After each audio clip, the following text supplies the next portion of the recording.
یہ سورہ شورا کی آیت نمبر 27 میں، اس میں جو مضمون ہے وہ بڑا شاندار ہے۔ غریب بندے ذرا توجہ سے سنیں گے آیت، غریب بندے سنیں اللہ کریم کیا فرماتے ہیں۔ آیت نمبر 27 میں فرمایا وَلَوْ بَسَطَ اللَّهُ الرِّزْقَ لِعِبَادِهِ لَبَغَوْا فِي الْأَرْضِ، فرمایا اگر اللہ کشادہ کر دیتا تمام بندوں کا رزق، سب کو زیادہ روزی دے دیتا تو زمین میں وہ سرکشی کرنے لگ جاتا۔ اللہ تعالیٰ فرماتا ہے کہ وہ اندازے کے مطابق دیتا ہے، جس کو جتنا چاہتا ہے عطا کر دیتا ہے۔ اگر اللہ یاد رکھے، بہت سارے لوگ ہیں اگر ان کے پاس پیسہ آ جاتا وہ بغاوت کرتے ہیں۔ پیسہ ہمیشہ اچھا نہیں ہوتا، اس کو اللہ کا فضل بھی کہا گیا۔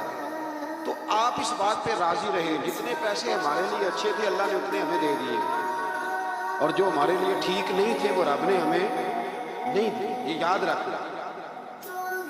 پھر اللہ تبارک و تعالیٰ نے آیت نمبر 33 میں فرمایا کہ سمندروں میں رواں رواں پہاڑوں کی مانند جہازوں کو ہم نے بنایا ہے، انہیں دیکھو گے تو تم انہیں ہماری نشانیاں پاؤ گے، اور وہ اپنے رب پر ہی توکل کرتے ہیں اور کبیرہ گناہوں سے اور بے حیائی کے کاموں سے بچتے اور غصے کے وقت معاف کرتے۔ یہ اللہ فرما رہا ہے کہ اس کے بندوں کی شان یہ ہے کہ معافی کب دیتے ہیں؟ غصہ کرنے کے بعد معافی مانگنے کی بات نہیں ہو رہی، غصے کے وقت وہ معاف کرتے۔ اور فرمایا اللہ تعالیٰ کے حکم کو قبول کرتے اور نمازوں کو قائم کرتے۔ مزید بتایا کہ مسلمانوں کے معاملات باہمی مشاورت سے طے ہوتے ہیں، اور برائی کا بدلہ اس جیسی برائی سے، یعنی عدل کا تقاضا ہے، لیکن جس نے اپنے قصور وہ آپ کو معاف کر دیا، اگر برائی کا بدلہ کوئی برائی سے دے گا تو یہ بھی عدل کا تقاضا ہے، بدلہ لینے کی اجازت ہے۔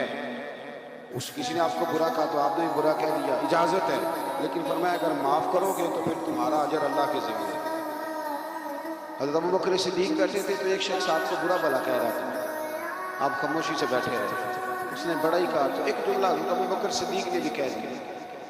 جب حضرت ابوبکر صدیق بولے تو حضور اٹھ کے چل پڑے، حضرت صدیق اکبر پیچھے دوڑے، یا رسول اللہ جب تک وہ بول رہا تھا آپ بیٹھے رہے، جب میں نے بات کی تو آپ چل دیے۔ تو فرمایا ابوبکر جب تک وہ بول رہا تھا نا تو اللہ نے تیرے سرانے فرشتہ کھڑا کیا ہوا تھا جو تیری طرف سے جواب دے رہا تھا، اور جب تو خود بولا ہے نا جواب میں، جب تو خود بولا ہے تو فرشتہ اٹھ کے چلا گیا تو میں بھی آ گیا، تو یہ بہتر نہیں کہ فرشتہ ہی جواب دیں، ہمیں کیا ضرورت پڑی ہے؟ لیکن ہم اللہ خیر کرے، او ہو ماں بدولت کو بات کر دی، یعنی مجھے ہی کہہ دیا وہ، یعنی کہ میں، یہ تو بات کی بات ہے نا، کوئی گاڑی کراس کر کے دیکھے تو صحیح، پھر اس کو سزا ملتی ہے، 2-3 دفعہ اس کے آگے بریک لگائی جاتی ہے، اس کو بتایا جاتا ہے کہ ہمیں بھی گاڑی چلانی آتی ہے، تو پھر کیا ہوتا ہے؟ اس سے معاشرہ ٹھیک ہو گیا ہے، اینٹ کا جواب پتھر سے دینے سے۔ اس طرح نہیں، آپ معاف کریں، بڑا حوصلہ، دل دریا سمندروں ڈونگے کون دلاں دیاں جانے۔ کچھ باتیں نا دل پہ لکھی جاتی ہیں۔ پہلی دفعہ میں نے ٹرک کے پیچھے لکھا ہوا دیکھا تھا، تو لنگ جا ساڑی خیر، یہ بہت بڑا فکر ہے، یہ ہنسنے والی بات نہیں، بہت ساڑی کیا مطلب؟ ٹرک والا آہستہ چلتا ہے تو منزل پہ نہیں پہنچتا ہے کہ نہیں؟ ایسے بھی ہیں جو کراچی سے چلتے ہیں پنڈی آتے، پہنچتے ہیں کہ نہیں پہنچتے؟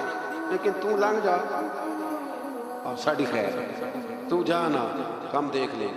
شادیوں کے موقع پہ کھانا کھلتا ہے، اب تو میں شادیوں پہ جاتا نہیں، بینڈ باجے کی وجہ سے چھوڑ گیا ہوں، تو کبھی بزرگ حکم دیتے تھے گھر والے تو میں جایا کرتا تھا کسی موقع پہ، تو میں بیٹھا رہتا تھا۔ کھانا آپ کو پتہ ہے نا، کھانا شادی پہ لوگ آخری کھانا سمجھ کے کھاتے ہیں، بڑے بڑے مہذب لوگ، ناراض نہ ہوئیے گا، بڑے بڑے سیانے لوگ، یعنی وہ بھی کھانا کھا رہے ہوتے ہیں، کئی دفعہ ان کے کپڑے بھی کھانا کھا رہے ہوتے ہیں، اور کوئی کان میں یہ بھی بتا دیتا ہے کہ جتنی بوٹیاں ساری ڈال دو، پتہ نہیں پلیٹ دوبارہ آئے گی کہ نہیں آئے گی۔ یہ اور بڑے بڑے وہ لوگ جو روز شام کو گوشت کھاتے ہیں، ان لوگوں کی بات کر رہا ہوں۔ تو میں کئی دفعہ بیٹھا رہتا ٹیبل پہ، تو کئی سیانے بندے ملتے، کہتے بیٹھیا نہیں گل بن گیا، ہاں مولوی صاحب بیٹھیا نہیں گل بن گیا۔ تو میرا دل کرتا انہیں بتانے کو، جب میرے سامنے لوگ 4 قسم کے کھانے لا کے رکھتے تو میں کہتا نہیں بات بن جاتی، اور بیٹھے رہنے سے صبر کرنے سے بات کرتے۔ وہ جو کوشش ہے وہ اور چیز ہے، اور یہ کوشش نہیں، یہ معاملہ اور آپ تھوڑا سا انتظار کریں.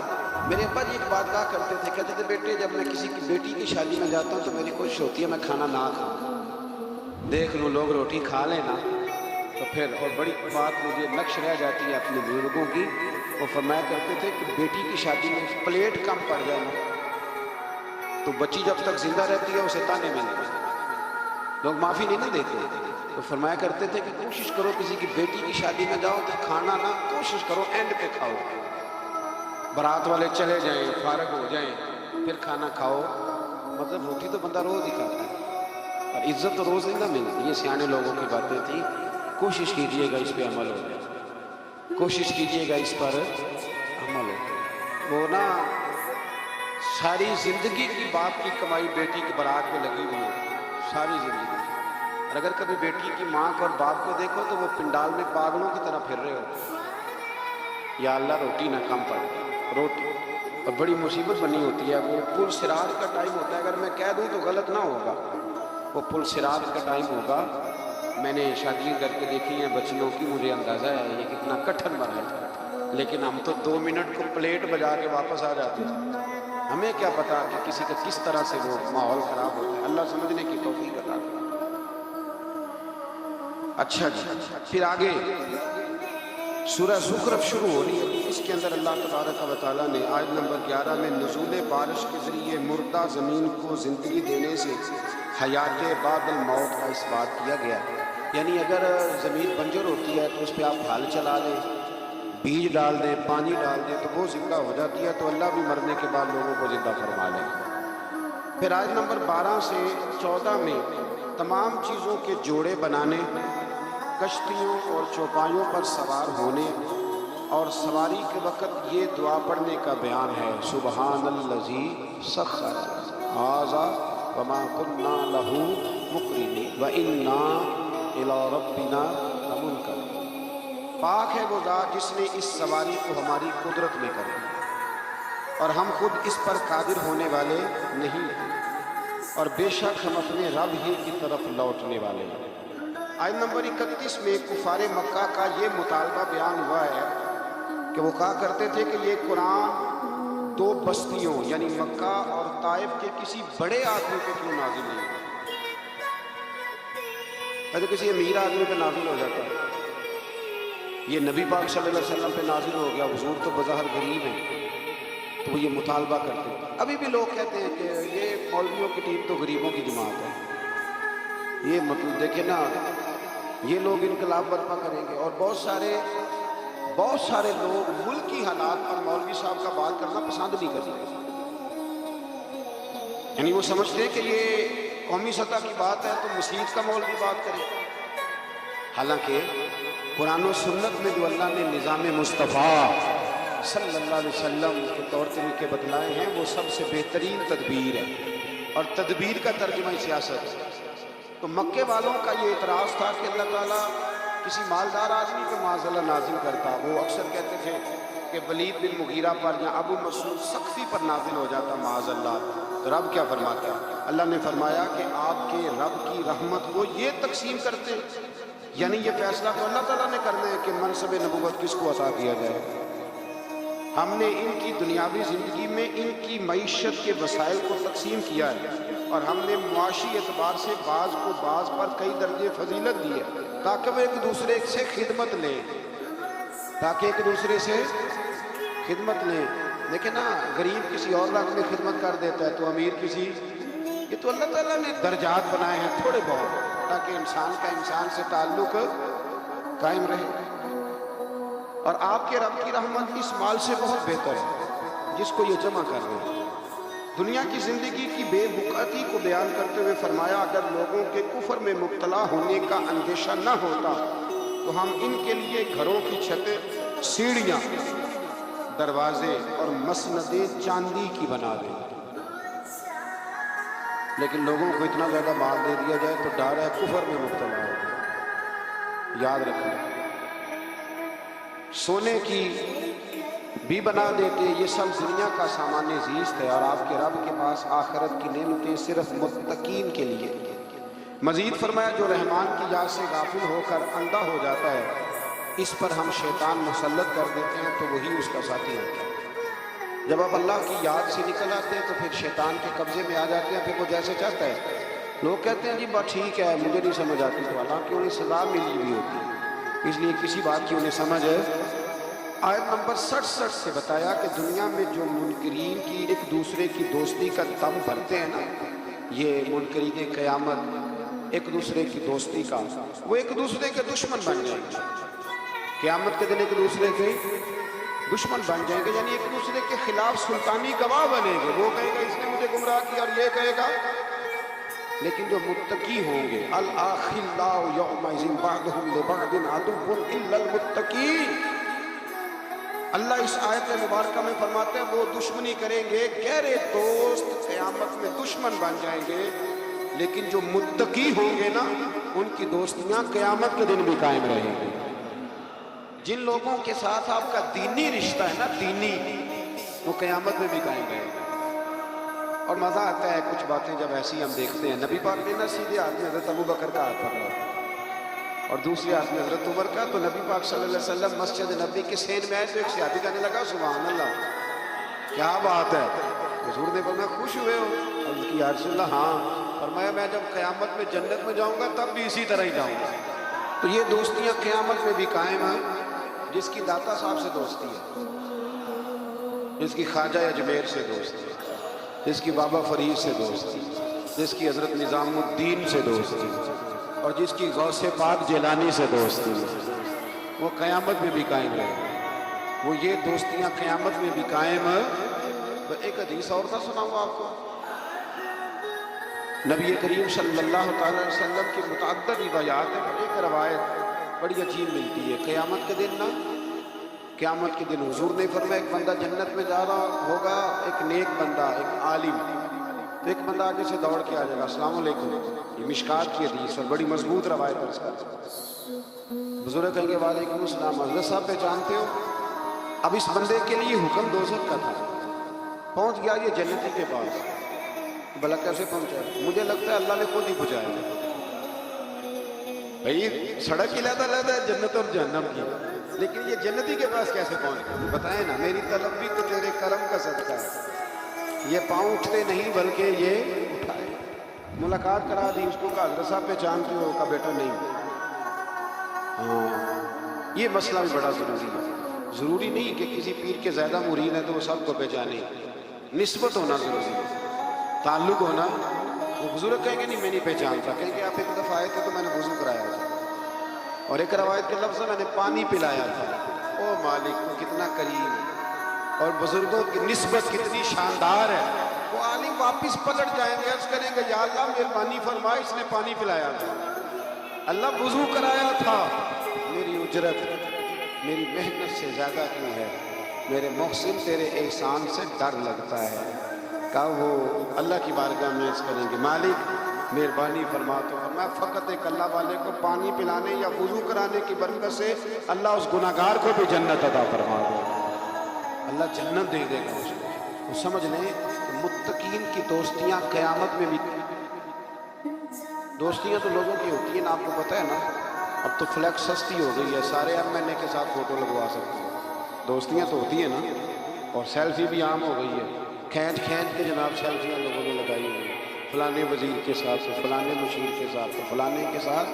دوستی وہی اچھی ہے جو داتا صاحب کے ساتھ ہے، بڑی پکی، بڑی شاندار، بڑی زبردست۔ داتا صاحب جایا کرتے، داتا صاحب غوث اعظم سے پہلے کے بزرگ ہیں،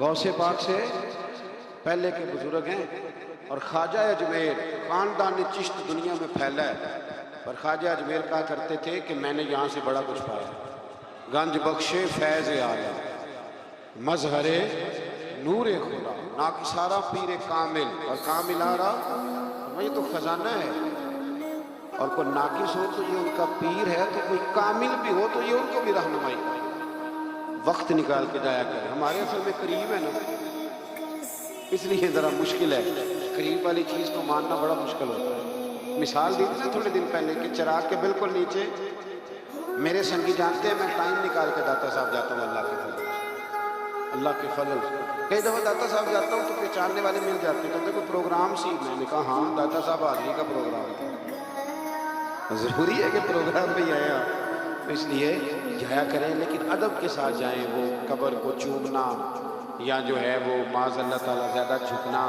یا کوئی ایسی حرکت نہیں۔ چار ہاتھ دور کھڑے رہیں، قرآن پاک پڑھیں، ان کی روح کو اصالِ ثواب کریں اور وسیلے سے دعا مانگیں، وہ بھی اللہ سے مانگیں وسیلے۔ سمجھ آ رہی ہے؟ داتا صاحب کے تو سامنے جا کے بڑا بندہ کھڑا ہو جائے تو اللہ خیر سے مالا مال کر دے۔ کچھ جگہ جو ہوتی ہیں وہ ڈیپو ہوتی ہیں اللہ کے فضل سے، تو وہاں تو آپ سامنے جا کے کھڑے ہو جائیں تو تجلی پڑنی شروع ہو جائے، اور اتنا فیضان کم جگہوں پہ ہے جتنا داتا صاحب کے مزار پہ، کم جگہوں پہ۔ بڑے درباروں پہ آپ جائیں گے نا تو رات کو کہیں گے بند ہو گیا۔ داتا صاحب کا مزار بھی کبھی بند ہوا، اس کا مطلب ہے سچی مچی داتا ہے۔ اس کو داتا تو نہیں نا کہتے جو کبھی دے اور کبھی نہ دے۔ برا داتا صاحب رحمۃ اللہ تعالیٰ علیہ پہ تو ایک الگ عنوان چاہیے بات کرنے، کسی وقت کریں گے انشاءاللہ۔ میرے بہت سارے لیکچر اس موضوع پہ ہیں، حضرت داتا صاحب کی تعلیمات پر کئی ہیں، انشاءاللہ کسی وقت ان کے احوال بھی تفصیل سے بات کریں گے۔ اچھا جی، اس سے آگے پھر سورہ دخان شروع ہوتی ہے۔ اس کی پہلی آیات میں تو کچھ وہی مضامین ہیں جو کچھ پیچھے بیان ہو چکے، اور بالکل شروع میں نا اللہ نے اس خاص رات کا ذکر فرمایا ہے جسے بعض مفسرین نے شب برات اور بعض نے کہا نہیں اس سے مراد لیلۃ القدر۔ اس کی آیت نمبر 25 سے بنی اسرائیل کی نجات اور فرعونیوں کے غرق کیے جانے کے پس منظر میں فرمایا وہ کتنے ہی باغات، چشمے، لہلہاتے، کھیتوں، عمدہ محلہ اور وہ نعمتیں جن میں وہ مصروف عیش تھے اپنے پیچھے چھوڑ گئے۔ اسی طرح ہوا اور ہم نے سب چیزوں کا دوسروں کو وارث بنایا۔ بڑا کچھ چھوڑ گئے نا فرعونی، پھر وارث کوئی، تو ایک ہی دفعہ غرق ہو گئے سمندر میں، تو وارث کوئی، تو ہم جائیں گے تو وارث کوئی۔ لیکن یہ بات سمجھ میں نہیں آتی، دیر ہو جاتی ہے پھر سمجھ میں آتی۔ سو ان کی بربادی پر نہ آسمان رویا، نہ زمین، اور نہ ہی انہیں مہلت دی گئی۔ ان میں ان سب لوگوں کو درس عبرت ہے جو دنیا کی ناپائیدار عیش و عشرت ہی کو اپنا مقصود حیات بنا لیتے ہیں۔ پھر ایک دن منظر یوں ہوتا ہے کہ سب ٹھاٹ پڑا رہ جاتا ہے اور انسان رخصت ہو جاتا ہے۔ سب کا سب یہی پڑا رہ جاتا ہے اور انسان رخصت ہو جاتا ہے۔ اس بات کو سمجھ لیں، دیکھ لیں کہ زندگی کتنی باقی ہے اور ہمارا نظام اوقات کیا ہے۔ اللہ تبارک و تعالیٰ اس کی توفیق عطا کرے۔ اور یہاں یہ بھی فرمایا کہ نہ ان کے مرنے پر زمین روئی نہ آسمان روئی۔ کچھ لوگ دنیا سے ایسے جاتے ہیں، اس آیت کی تفسیر میں لوگوں نے لکھا ہے کچھ ایسے لوگ جاتے ہیں کہ زمین بھی روتی ہے، آسمان بھی روتا ہے۔ کچھ جنازے ایسے اٹھتے ہیں کہ لگتا ہے کہ دھرتی کا ذرہ ذرہ روتا ہے، محسوس ہوتا ہے۔ ہاں، وہ بعض اوقات نہیں لوگوں کو سمجھ ہوتی، بے قدرہ کچھ قدر نہ جاتی، کیتی خوب تسلی ہو، دنیا دار پجاری زردے، کتیاں دے گل ٹلی ہو، بک بک روسن اکھیاں تکیو، ویکھ حویلی کلی ہو، تے کوچ نشیر اساں جدوں کیتی پہ جانی تھر تھلی۔ کچھ ایسے جنازے اٹھتے ہیں، کچھ ایسے جنازے کہ زمین بھی روتی ہے اور آسمان بھی روتا ہے، بڑی بڑی دنیا آنسو بہاتی ہے، ہوتے ہیں کچھ لوگ۔ اللہ اکبر۔ آیت نمبر 38 میں فرمایا کہ ہم نے زمین و آسمان اور جو کچھ اس کے درمیان ہے اس کی تخلیق بطور کھیل نہیں ہوئی۔ اس کے بعد فرمایا کہ فیصلے کا دن ان سب کے لیے مقرر کیا ہوا ہے۔ اسی صورت کے آخر میں کفار و مشرکین کی غذا جہنم میں تھوہر بیان کی کہ تھوہر کا درخت جہنمیوں کی غذا ہوگا جو پگھلے ہوئے تانبے کی طرح پیٹوں میں جوش مارے گا، جیسے کھولتا ہوا پانی جوش مارتا ہے۔ انہیں گھسیٹتے ہوئے جہنم کے وسط میں لے جایا جائے گا، پھر ان کے سر پر کھولتا ہوا پانی ڈالا جائے گا اور یہ صورت عذاب ہوگی۔ اللہ تعالیٰ محفوظ فرمائے۔ اللہ اکبر۔ اس کے بعد متقین کے لیے جنت کی عالی شان نعمتوں کا ذکر ہے کہ وہ مقام امن میں ہوں گے۔ جنتوں اور چشموں میں وہ باریک اور دبیز ریشم کا لباس پہنے ہوئے آمنے سامنے اکرام کے ساتھ بیٹھے ہوئے۔ پھر آگے سورۃ الجاثیہ شروع ہوتی ہے۔ اس کی اندر فرمایا آیت نمبر 7 میں کہ ہر بہتان تراشنے والے بدکار کے لیے ہلاکت ہے۔ بہتان تراشنے والے بدکار کے لیے اللہ نے بہتان لگانے والے کو کیا کہا کہ اس کے کردار درست بہتان نہ لگائے، جب تک بات پوری نہ پتہ چل جائے اس کو آگے بیان نہیں کرے، یہ بہتان ہے۔ اور جو بہتان تراشنے والے بدکار کے لیے ہلاکت کا بیان ہے، جو اللہ تعالیٰ کی آیات کو سننے کے بعد کفر پر ڈٹا رہتا ہے۔ کفار قریش یہ کہتے تھے کہ دنیا میں جو زیادہ خوشحال اور طاقتور ہوگا وہی آخرت میں بھی خوشحال اور طاقتور ہوگا۔ اللہ تعالیٰ نے آیت نمبر 21 میں اس کا رد فرمایا کہ اعلانیہ گناہگاروں اور مومنین اور صالحین کی زندگی اور موت برابر نہیں ہوگی، نہ ان کی زندگی ایک جیسی ہوتی ہے تو نہ ان کی موت ایک جیسی ہوگی۔ جب زندگی اور موت ایک جیسی نہیں تو قبر حشر کیسے ایک جیسا ہوگا؟ پھر آیت نمبر 23 میں فرمایا کہ بس کیا آپ نے اس شخص کو دیکھا جس نے اپنی خواہشات کو اپنا خدا بنا لیا؟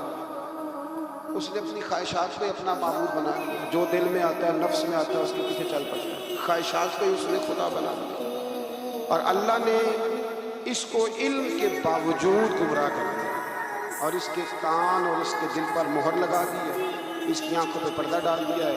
بس اللہ کے بعد اس کو کون ہے جو ہدایت دے سکتا ہے؟ تو کیا تم نصیحت قبول نہیں کرتے؟ یعنی ایک طرف اللہ اور اس کے رسول صلی اللہ علیہ وسلم کا حکم ہے، اور دوسری جانب بندے کے اپنے نفس کے مطالبات اور خواہشات، اور اللہ اور اس کے رسول کے حکم کو نظر انداز کر کے اگر اپنے نفس کی خواہشات کی پیروی کرے گا تو خواہ وہ کلمہ پڑھے لیکن عملاً اس نے اپنے نفس کو اپنا معبود بنا، اپنی خواہشات کا جائزہ لے، جو خواہشات کو اللہ اور اس کے رسول صلی اللہ تعالیٰ علیہ وسلم کے حکم کے تابع ہو اس خواہش کو ضرور پورا کرے، اور جو اللہ اور اس کے رسول کے حکم کے مخالف ہو اس خواہش کو چھوڑ دیں، اور یہ ذہن بنا لیں کہ اگر یہاں کچھ خواہشیں چھوڑ دیں گے تو اللہ قیامت میں بڑا کچھ عطا فرمائے گا۔ کچھ خواہشات سے نکل آئیں، اللہ سمجھنے کی توفیق دے۔ ایک مسئلہ کسی دوست نے پوچھا ہے، پہلے بھی میں نے ایک دو دفعہ ڈھکے چھپے لفظوں میں کچھ باتیں آپ کی خدمت میں عرض کی ہیں، پھر ایک دفعہ عرض کرتا ہوں۔ کسی نے پوچھا ہے کہ بہن کو زکوٰۃ لگ جاتی ہے، بہن کو زکوٰۃ لگ جاتی ہے لیکن اگر وہ اپنے گھر میں رہتی ہے اور غریب ہے اس کو زکوٰۃ لگ جاتی ہے۔ زکوٰۃ بیٹی کو نہیں لگتی چاہے وہ اپنے گھر میں رہتی ہے، اس کا ویسے باپ پہ حق ہے۔ پوتی کو زکوٰۃ نہیں لگتی اس لیے کہ دادا اس کی نسل کا وارث ہے۔ بہن کو زکوٰۃ ہے، لیکن ایک مسئلہ ہے، بہن کو یا بھائی کو یا کسی اور کو زکوٰۃ دیں تو بتانے کی ضرورت نہیں کہ یہ زکوٰۃ ہے۔ پتہ ہے نا، پھر کئی دفعہ بھابیاں اور نندے ایک دوسرے سے مقابلہ کرتی ہیں تو نیچا دکھانے کی بھی کوشش کرتی ہیں۔ صدر الشریعہ رحمۃ اللہ نے مسئلہ لکھا ہے بہار شریعت میں کہ آپ کہہ دیں کہ یہ میری طرف سے بچوں کی عیدی ہے، بتانے کی ضرورت نہیں۔ کچھ لوگ کہتے ہیں جی مطلب انہوں نے چھپا کے نہ رکھے ہوں، تو میں نے کہا ایسا کوئی بھی نہیں کہ جو بہن بھائیوں کو چھپا کے رکھے اور اتنا کمزور ہو جائے کہ روٹی بھی نہ کھائے، اتنا تو بیوقوف کوئی بھی نہیں، اور اگر اس نے چھپا کے رکھے ہیں تو وہ جانے اور آپ جانے، آپ کی زکوٰۃ ہوگی، ظاہری حال پر خطرہ ہوتا ہے۔ لیکن چھوٹی بہن بیٹی کی طرح ہوتی ہے اور بڑی، تو جو بھائی اتنا قابل ہے وہ زکوٰۃ دے سکتا ہے تو مہربانی کرے نا، جس 1.25 کروڑ کی اس نے زکوٰۃ دینی ہے اس میں سے 10 لاکھ ویسے بہن کو دے دے تاکہ وہ بیچاری کوئی کاروبار کرا لے۔ جو مسئلہ ہے وہ میں نے عرض کر دیا ہے، جو مسئلہ ہے وہ میں نے بیان ہے، لیکن بہن کو زکوٰۃ دینی ہے، یعنی وہ بہن جو تیری اور تیری ماں اکٹھی، جن کو ایک گھٹنے پہ تو ہوتا تھا دوسرے پہ بہن ہوتی تھی، اس کو اب زکوٰۃ دے گا تو بھائی کو بھی لگ جاتی ہے، پر تیرا ماں گیا نہیں، تیرے باپ کی اولاد نہیں، کیا بات کرتے ہو سب۔ میں نے جو مسئلہ تھا وہ میں نے بیان کر دیا، لگ جاتی ہے، لیکن یہ ظلم نہیں کہ بھائی زکوٰۃ لے رہا ہے اور تو دے رہا ہے، نہیں وہ لے رہا ہے کہ اتنا کمزور ہے کہ لینے لگ گیا، تو اتنا مالدار ہے تبھی تو دے رہا ہے نا۔ تو اس لیے مہربانی کریں، کچھ رشتوں کا ویسے ہی لحاظ ہے، کچھ کا ویسے ہی پاس ہے۔ عید آئی ہے، تھوڑی تھوڑی توجہ کریں ابھی سے، کوئی عرض نہیں۔ میں نے شروع میں بھی کہا تھا رمضان شروع ہوتے ہی ایک جوڑا نا اس دفعہ کم پہن لیں، اور جن بہن بھائی کپڑے کم لیتے ہیں نا مہربانی کریں ان کو دیں، آپ کی مہربانی، ایک جوڑا کم لے لیں، کوئی فرق نہیں پڑتا۔ جوتے 3 نہ خریدیں، ایک خرید لیں، اور چلیں 5000 والا جوتا نہ لیں، اس دفعہ 1500 والا پہن لیں، لیکن تھوڑی تھوڑی نا اتنی بچت کرے، قطرے قطرے سے دریا بھر جاتا ہے۔ جتنا امیروں کے میک اپ پہ خرچ ہوتا ہے نا، اس سے غریبوں کی پوری جھونپڑی بن جاتی ہے۔ صرف مہربانی کرے میک اپ چھوڑ دے۔ ہمارے میک اپ پہ جتنا خرچ ہوتا ہے نا، خالی میک اپ، اس سے بڑا کچھ ویسے ان کا بن جاتا ہے۔ کوئی نعمت کرتا ہوں جب، اچھا یہ بتائیں کہ زیادہ نماز کب پڑھنی چاہیے؟ زیادہ تو پڑھنی چاہیے جب رزلٹ اچھا آ جائے، شکر کے طور پر۔ لیکن ہم کیا کرتے ہیں، اس وقت بھول جاتے ہیں۔ ایک دوست کے یہاں بیٹا پیدا ہوا تو اس نے 15 من مٹھائی بانٹی، تو سوال یہ ہے کہ یہ تو نے لوگوں میں بانٹ دی، اللہ کی بارگاہ میں شکرانے کے بھی 2 نفل پڑے کہ نہیں پڑے؟ وہاں بھی تو حاضر ہوا۔ تو اللہ فرماتے ہیں خود غرضی کا رشتہ انسان میرے ساتھ رکھتا ہے۔ پھر مزید بتایا کہ انسان کو تکلیف پہنچنے کے بعد اللہ کوئی رحمت عطا کرے تو وہ اسے انعام الہی سمجھنے کی بجائے اپنا حق سمجھتا ہے۔ تو میں نے محنت کی تھی، مجھے مل نہیں تھا۔ اگر اللہ کوئی چیز عطا کرتا ہے تو وہ کہتا ہے میری مشقت ہے، میرا حق ہے، معاذ اللہ، اپنا استحقاق سمجھتا ہے اور قیامت کا انکار کرنے لگتا ہے، اور یہ کہتا ہے کہ اگر قیامت آ بھی گئی تو مجھے وہاں بھی یہ سب نعمتیں حاصل ہو جائیں گی۔ اللہ تعالیٰ فرماتا ہے کہ ہم کافروں کو ان کے اعمال بد کا مزہ سخت عذاب کی شکل میں چکھائیں گے۔ اس سے آگے پھر سورہ شورا شروع ہوتی ہے۔ شورا کا معنی مشورہ، شورا کا مطلب ہوتا ہے مشاورت، یعنی قرآن مجید نے پوری ایک سورت کا نام ہے سورہ شورا رکھ دیا۔ آپ کو پتہ ہے نبی پاک سے آپس سے مشورہ کرتے ہیں، اور پیچھے آپ پڑھ رہے ہیں کہ کہا محبوب وشاورہم فی الامر، آپ کچھ کاموں میں نا اپنے غلاموں سے مشورہ لے لیا، ان کی عزت میں اضافہ ہوگا۔ تو مشورہ کرنا چاہیے، مشورہ حضور کی سنت ہے۔ اور کئی دفعہ ایسے بھی ہوتا تھا کہ نبی پاک علیہ السلام صحابہ سے مشورہ فرماتے تھے تو حضور کی رائے بعض اوقات کچھ اور ہوتی تھی، صحابہ کی رائے اور ہوتی تھی۔ تو اگر زیادہ صحابہ کی رائے اور ہوتی، اللہ کے نبی صحابہ کی رائے پہ عمل کرتے۔ یہ بڑی خاص بات ہے۔ حضور کا جو علم ہے نا وہ وحی کے ذریعے ہے، نبی پاک کا علم اللہ کا عطا کرا۔ حضور نے جنگ احد کے موقع پر صحابہ سے مشورہ کیا۔ حضور نے فرمایا کہ میرا تو ارادہ یہ ہے کہ اندر رہ کے جنگ لڑی جائے، باہر نہ جایا جائے۔ تو کچھ صحابہ کہنے لگے کہ نہیں حضور کافر سمجھیں گے، ڈر گئے۔ تو ہم نے بدر میں ان کو بھگا دیا تھا جب 313 تھے، تو اب تم 1000 کے قریب ہیں، باہر جا کے لڑیں گے۔ نبی پاک نے فرمایا ٹھیک ہے، جیسے تمہارا مشورہ۔ باہر گئے، پھر اس جنگ میں نقصان ہوا، تکلیف ہوئی، لیکن کہیں یہ حوالہ نہیں ملتا کہ حضور نے فرمایا اور میں نے تمہیں کہا تھا نا نہیں باہر جانا، یہ حوالہ نہیں ملتا۔ ہمارے ہاں پہلے تو مشورہ لیتے نہیں، اور پھر دوسری بات مشورہ دینے والے کو سمجھنا چاہیے کہ میں مشورہ دے رہا ہوں، حکم نہیں دے رہا۔ مشورہ قبول بھی کیا جا سکتا ہے، رد بھی کیا جا سکتا ہے۔ میں پیچھے آپ کو 22ویں پارے میں بتایا کہ حضرت ابو بکر، عمر، عثمان و علی، طلحہ اور زبیر کے بھی خندق میں مشورے تھے، پر نبی پاک نے بات حضرت سلمان فارسی کی پسند فرمائی۔ مشورہ دے، حکم مشورہ دیا کرے، حکم نہ دے۔ ٹھیک ہے، مشورہ قبول بھی کیا جا سکتا ہے اور اس کو رد بھی کیا جا سکتا ہے۔ اسی سورہ مبارکہ کی آیت نمبر 8 میں بتایا کہ اگر سب لوگوں کو جبری اطاعت اللہ کی مشیت ہوتی تو سب لوگوں کو ایک دین پر کاربند فرما دیتا، لیکن جزا و سزا کا مدار اختیاری اطاعت پر، اور جو اپنے اختیار سے اطاعت کریں گے وہی رحمت کے حقدار ہوں گے۔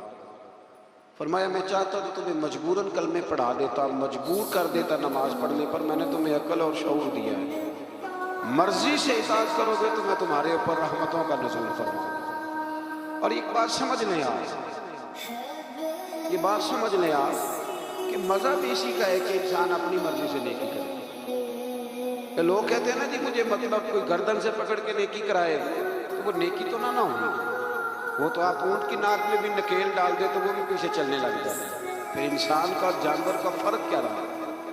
اسی طرح کچھ صاحب کہتے ہیں جی حضرت صاحب کی نظر ہو جائے تو سارے کام سے، بھئی حضرت صاحب نے رستہ بتانا ہے۔ اللہ کے رسول سے بڑی کسی کی نظر نہیں تھی، پر حضور بھی رستہ ہی بتاتے ہیں۔ حضور نے یوں نظر ڈال کے کوئی اثر کر کے لوگوں کو کلمہ نہیں پڑھایا، حالانکہ میرے محبوب کی نظر کی تو کیا ہی بات ہے۔ ہم لوگ نظر عنایت کا معنی بھی غلط کرتے ہیں۔ نظر عنایت کا یہی معنی ہے کہ جو تجھے کچھ دے رہا ہے نا وہ تجھے مجھے تبلیغ بھی اس طرح کی کرے کہ تیرے دل میں اتار دے اور پھر تیرے لیے دعا بھی کرے، یا اللہ جو میں نے کہا ہے نا اس پر فضل فرما۔ اسی کو نظر عنایت، اب نظر عنایت کا آپ یہ ترجمہ کریں کہ مجھے رسیاں ڈال دی جائیں اور نظر اس طرح کی ہو کہ مجھے کھینچ کے مسجد میں پیر صاحب کو چاہیں، تو یہ معنی غلط ہے۔ اللہ فرماتے ہیں میں جبراً اطاعت نہیں کراتا، میں اختیار دیتا ہوں۔ کہتے ہیں نظر کرم کرے میں نمازی بن جاؤں۔ تو خدا کے بندو، نمازی بننے کے لیے آپ کے پاس دیکھیں نا، آپ ایم اے کر لیں، پی ایچ ڈی کر لیں، ایم فل کر لیں، ایم بی بی ایس کر لیں، پر قیامت کے دن جو نماز کا سوال ہوگا اس کا تو پہلے سے پتہ ہے کہ نہیں؟ ماں باپ کو راضی رکھنا چاہیے، اس کا پہلے سے پتہ ہے کہ نہیں؟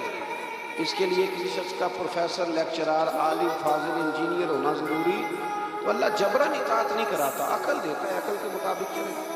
آیت نمبر 10 سے اختلاف کی صورت میں اللہ تعالیٰ کی طرف رجوع کرنے کا بیان ہے کہ جب حالات بالکل ہی سمجھ میں نہ آئیں تو پھر رب کی بارگاہ میں عرض کرو کہ یا اللہ ہدایت کا رستہ واضح فرما۔ پھر اللہ کرم فرماتا ہے جو آخرت کی جزا کے طلبگار ہیں ان کے لیے آخرت کی نعمتوں میں اضافہ ہوگا، اور جو صرف دنیا کے طلبگار ہیں ان کا آخرت میں کوئی حصہ نہیں ہے۔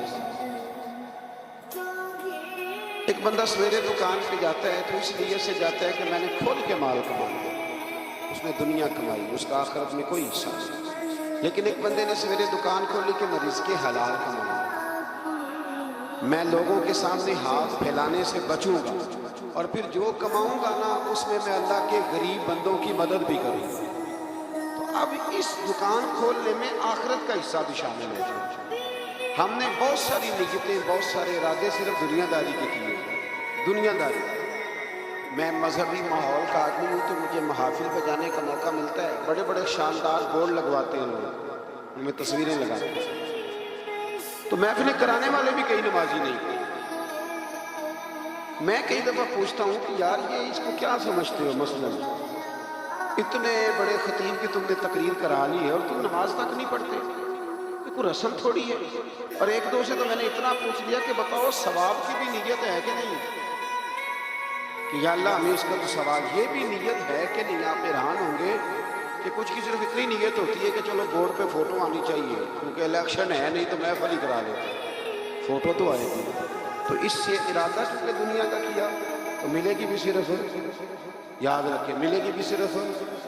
اب میں بڑی بات کر رہا ہوں، اگر آپ کی سمجھ میں نہ آئے تو پھر میں کھول کے بتاتا ہوں۔ آپ بہت بڑے درویش کی بارگاہ میں چلے جائیں، ارادہ یہ ہو کہ یہ دعا کرے گا تو میری دکان زیادہ چلے گی، تو دکان ہی چلے گی، دل کوئی نہیں چلے گا، چلے گی دکان۔ آپ جتنے مرضی بڑے مولوی کو بلا لیں لیکن آپ کا ارادہ ہی کچھ اور نہیں ہے تو پھر آپ کو ملے گا کیسے؟ بڑی دفعہ پہلے میں کہہ چکا ہوں، پھر دہراتا ہوں کہ خیرات لینی ہو تو پیالہ تو سیدھا ہونا چاہیے، کیونکہ پیالہ ہی سیدھا نہ کرے۔ تو دنیا میں جو بھی آپ کام کریں، جو بھی، اس میں صرف دنیا کی نیت نہ کریں، کچھ نہ کچھ ارادہ آخرت کا بھی کچھ نہ کچھ ارادہ کر لیں، مہربانی کریں۔ میں کبھی کبھی پیار کرتا ہوں، مجھے محبت ہے نعت خانوں سے، مجھے محبت ہے فائزین سے، مجھے محبت ہے قاریوں سے، پر ایک دو نعت خواں، آپ سمجھ ہی گئے ہوں گے میں کن نعت خانوں کی بات کر رہا ہوں۔ ایک دو نعت خواں سے میں نے کہا ایک دو محفل میں کہ کوئی ایک دو محفل مفت بھی پڑھو، مرنا بھی جائے، کوئی کام آخرت کے لیے بھی کر لو، دنیا سے بھی جانا ہے، مطلب ہر محفل جو ہے وہ تم نے اس کا ریٹ رکھا ہوا ہے، ایک دو فری بھی کر لو، چلو دنیا سے بھی جانا ہے۔ اور یہ کتنا ظلم ہے کہ بندہ دین کا نام بھی لے تو دنیا اکٹھی کرنی ہے، دین کا نام لے تو دنیا جمع کرنی ہے، اس سے باہر آئے۔ میں کہا کرتا ہوں کہ اور بڑے تماشے ہیں پیسے جمع کرنے کے اور بندے جمع کرنے کے، دین کا نام لے کے بنانا یہ کام ہے، وہ تو اللہ نے وعدہ کیا ویسے ہی اپنے فضل سے عطا فرما دیتا ہے۔ تو پھر آیت نمبر 23 میں فرمایا کہ محبوب آپ کہہ دیں قُلْ لَا أَسْأَلُكُمْ عَلَيْهِ أَجْرًا، یہ ذرا تھوڑی زیادہ توجہ سے سنیں۔ نبی پاک صلی اللہ علیہ وسلم کے نا بہت زیادہ اخراجات تھے، گھر میں 11 ازواج ہیں، حضور صلی اللہ تعالی علیہ وسلم 9 تو ایک وقت میں رہتی تھی، اور صاحبزادیاں ہیں، خرچے ہیں، مہمان بڑے آتے ہیں۔ یہ آستانوں پہ علماء اور مشائخ کے پاس کبھی صرف آپ چائے پانی کا خرچہ ہی شمار کر لینا کتنا ہوتا ہے، اور آپ جس کو نہیں پلائیں گے وہ کہے گا کہ اخلاق ہی کوئی نہیں۔ بھائی اخلاق کے ساتھ جیب کی بھی تو ضرورت ہوتی ہے۔ تو صحابہ نے نا پلٹ کر دیکھا کہ نبی پاک علیہ السلام کے اخراجات زیادہ ہیں اور آمدن کوئی نہیں۔ حضور اعلان نبوت سے پہلے تجارت فرماتے تھے، اور یہ جو دین کا کام ہوتا ہے نا، یہ دین کا کام کرتے ہوئے اگر آپ کسی کو کہیں نا ساتھ کچھ اور بھی کر تو ممکن نہیں رہتا۔ اس لیے نبی پاک صلی اللہ تعالی علیہ وسلم سے ہی یہ سلسلہ رہا کہ سرور کائنات علیہ السلام نے پھر کاروبار چھوڑ دیا اور حضور صرف دین کی بات کرتے۔ صحابہ نے جب یہ ملاحظہ کیا تو اب انہوں نے نا ایک دن بیٹھ کے مشورہ کیا، یار عجیب بات نہیں، جو جاتا ہے حضور کے دروازے سے خالی نہیں آتا، لیکن بظاہر آمدن کوئی نہیں۔ ایک پروگرام بنایا کہ تھوڑے تھوڑے پیسے نا ہر مہینے جمع کریں گے، ہر مہینے، اور حضور کی بارگاہ میں نذرانہ پیش کریں گے۔ سب نے پیسے جمع کیے اور ڈیوٹی لگائی حضرت عباس کی، جو نبی پاک کے چچا ہیں، کہ یہ حضور کی بارگاہ میں عرض کریں کہ یا رسول اللہ یہ ہم کچھ دے تو نہیں سکتے جو آپ نے تبلیغ کی ہے، پر چلو یہ تھوڑا سا نذرانہ ہے۔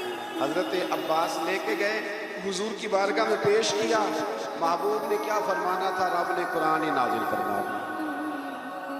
فرمایا محبوب قل لا اسألکم علیہ اجرا الا المودۃ فی القربى، ان سے فرما دو کہ طائف میں پتھر کھانے سے لے کر احد میں دانت شہید کرانے تک میں نے تمہارے لیے بڑی محنت کی ہے، پر میں تم سے کوئی اجر نہیں مانگتا۔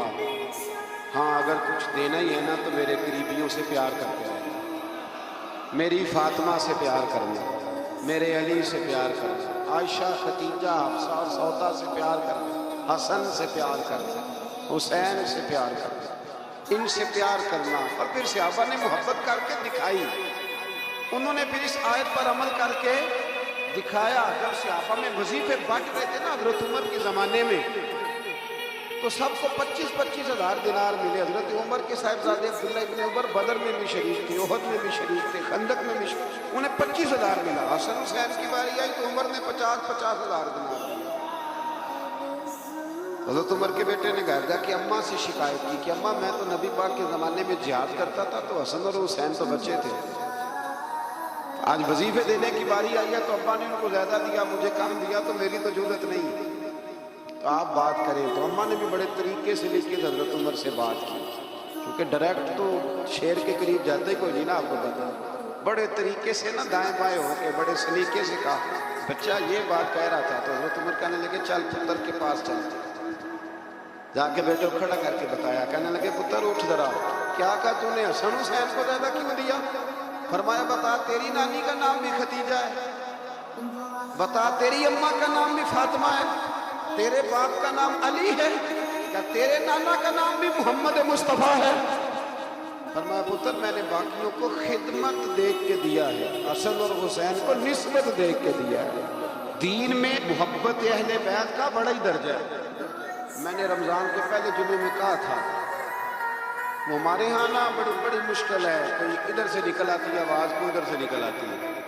میں نے پہلے جمعے کہا تھا تو مجھے کچھ لوگوں نے کہا کہ جناب آپ نے فکرے جانچ تول کے کہے ہیں۔ میں نے کہا کہ میری کوشش ہوتی ہے، میں تو روٹین میں بھی بات سوچ سمجھ کے کرتا ہوں، روٹین میں بھی، تو پھر بیان کرتے وقت کیسے یہ ہو سکتا ہے؟ میں نے کہا میں آج بھی کہتا ہوں کہ 5 نمازیں پابندی سے پڑھے، اور جب سے بالغ ہوا ہے تب سے پڑھے، ہر سال حج کرے، ہر سال رمضان کے روزے رکھے، صبح سے شام تک خیرات کرے، اور اگر مصطفیٰ کریم کے اہل بیت سے پیار نہیں نہ کرے گا تو بے ایمان کا بے ایمان مرے گا۔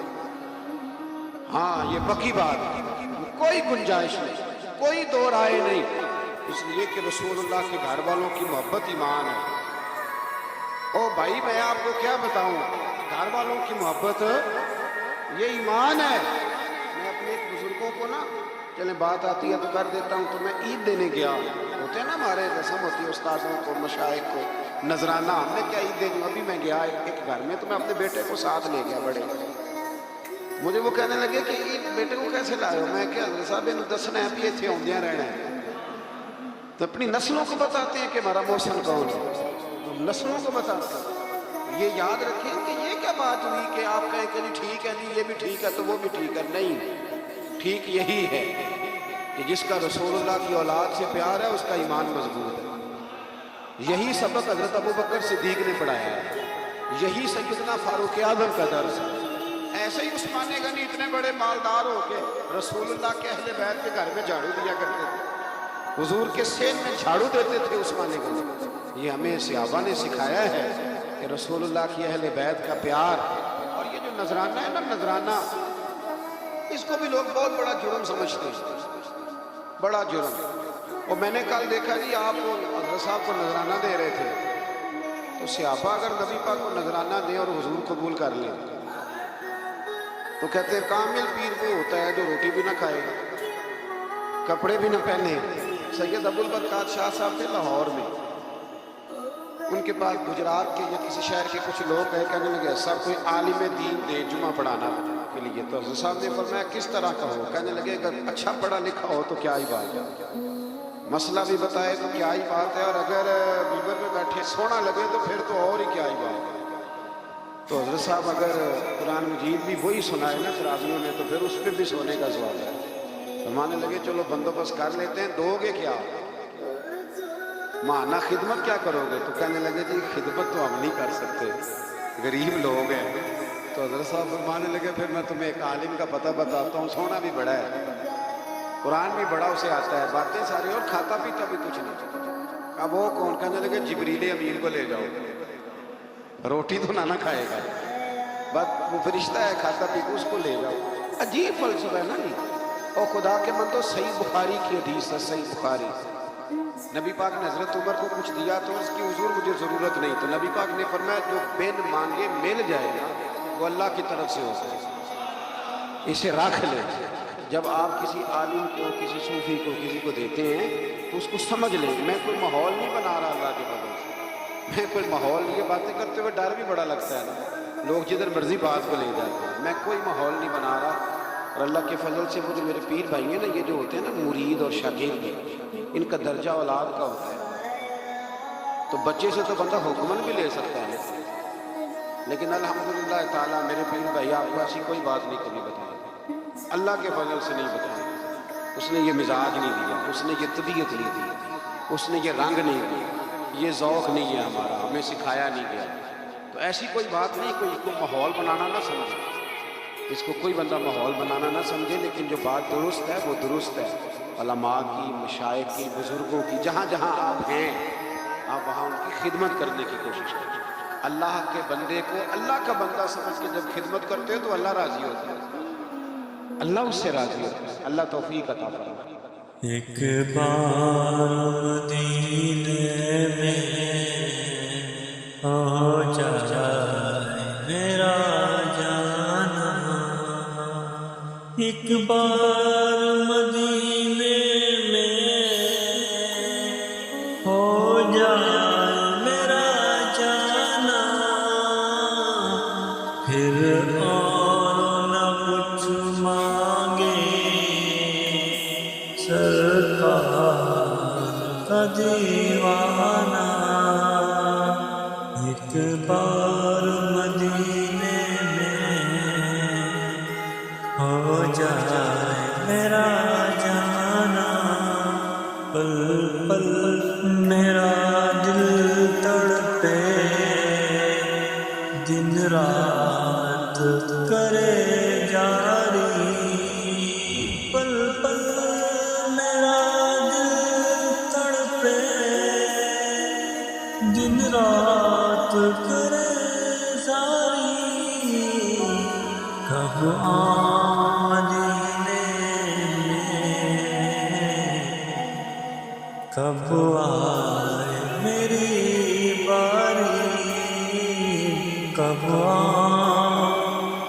مدینے میں، کب آئے میری باری، کب جا کے میں دیکھوں گا